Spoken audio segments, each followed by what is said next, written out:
ये है क्लास 12 की साइकोलॉजी का chapter 5th therapeutic approach and counselling. इसमें है साइकोथेरेपी टॉपिक। साइकोथेरेपी में है कोग्निटिव थेरेपी। तो cognitive therapy is a type of psychotherapy.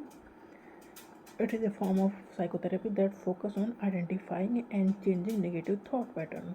देखो, मेंटल डिसऑर्डर है, मेंटली परेशान हो, पहली बात तो ये कि थॉट पैटर्न ही आपका गड़बड़ हो चुका है, तभी परेशान हो रही है कि वो परेशानी क्रिएट कर रहा है। तो उन्हें आइडेंटिफाई करना है और उन्हें चेंज करना है, ये थेरेपी है।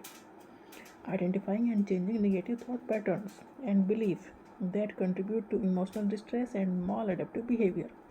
मतलब ऐसे जो विचार आपके मन में हैं जो आपको इमोशनली परेशान कर रहे हैं और आपका बिहेवियर गलत उस डायरेक्शन में जा रहा है, आप अच्छे से पेश नहीं आ रहे हो, इन चीज़ों को आइडेंटिफाई करना है और मतलब इस तरह के जो आपके थॉट हैं उन्हें आइडेंटिफाई करके उन्हें चेंज करना है, क्योंकि उन्हें चेंज करके सारी चीज़ें चेंज हो जाएंगी।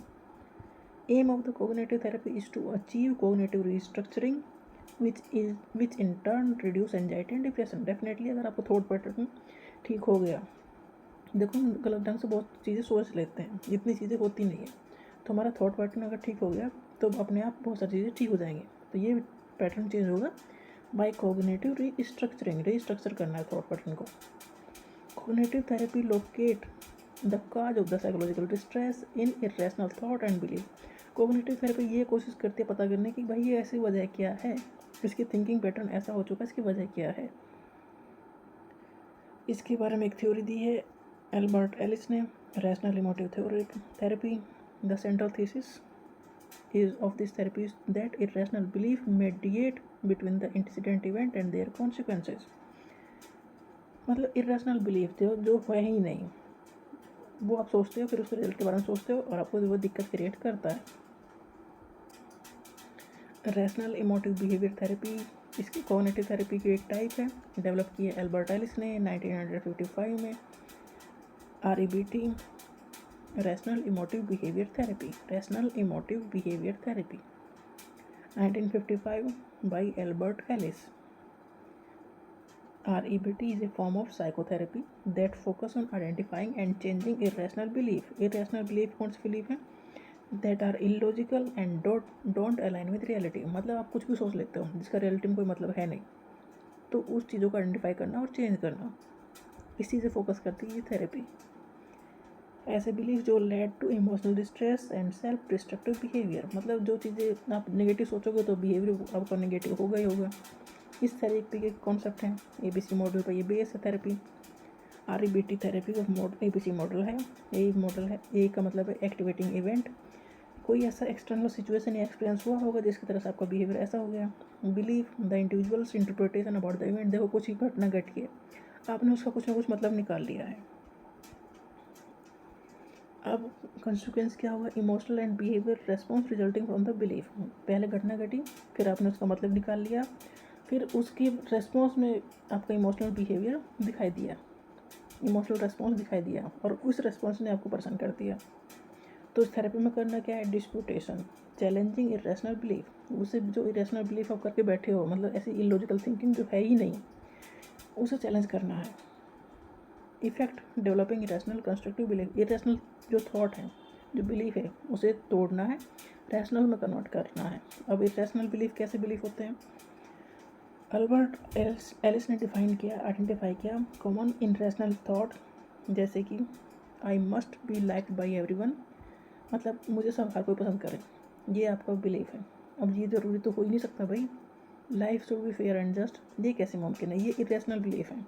तो आप ऐसे चीज़ लेके बैठे हो और कोई घटना घट गई तो आप उससे परेशान हो गए, इमोशनली भी परेशान हो गए और फिर मेंटली परेशान हो गए। तो पहले इरेशनल बिलीफ को डिस्टर्ब करना है और रैशनल में कन्वर्ट करना है आपकी थिंकिंग को।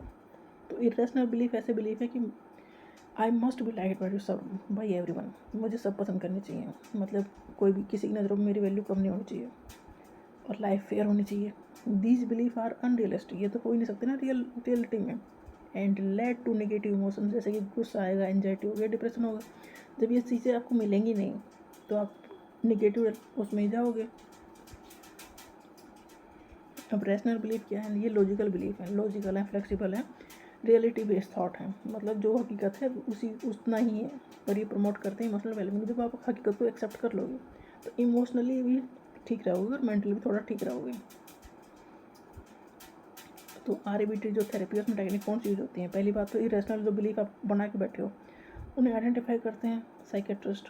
फिर using role psychotherapist, using role play and humour to challenge negative emotion. जो आपके नेगेटिव इमोशन अंदर बैठे हैं उस इरेशनल बिलीफ की वजह से उन्हें हटाने की कोशिश करते हैं।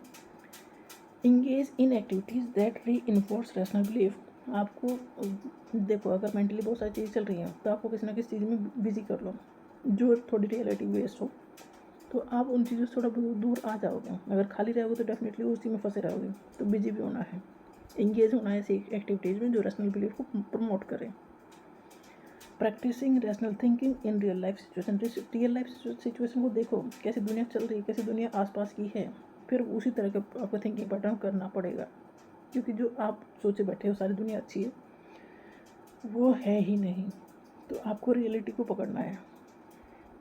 और ये जो साइकोथेरेपिस्ट हैं वो ये पकड़वाने का काम करते हैं। कोग्निटिव मतलब दिमाग लगाने वाला काम करते हैं, कि आप जो गलत सोच के बैठे हो, कि आपके पास दिमाग है तभी आप सोच के बैठे हो, तो दिमाग तो है। तो कोग्निटिव थेरेपी इसलिए की जा रही है क्योंकि आप ठीक ठाक दिमाग चला रहे हो, पर चला रहे उल्टी डायरेक्शन में हो। तो उल्टी डायरेक्शन से चेंज करके फिर सही डायरेक्शन में लेके आने का काम करती है कोग्निटिव थेरेपी।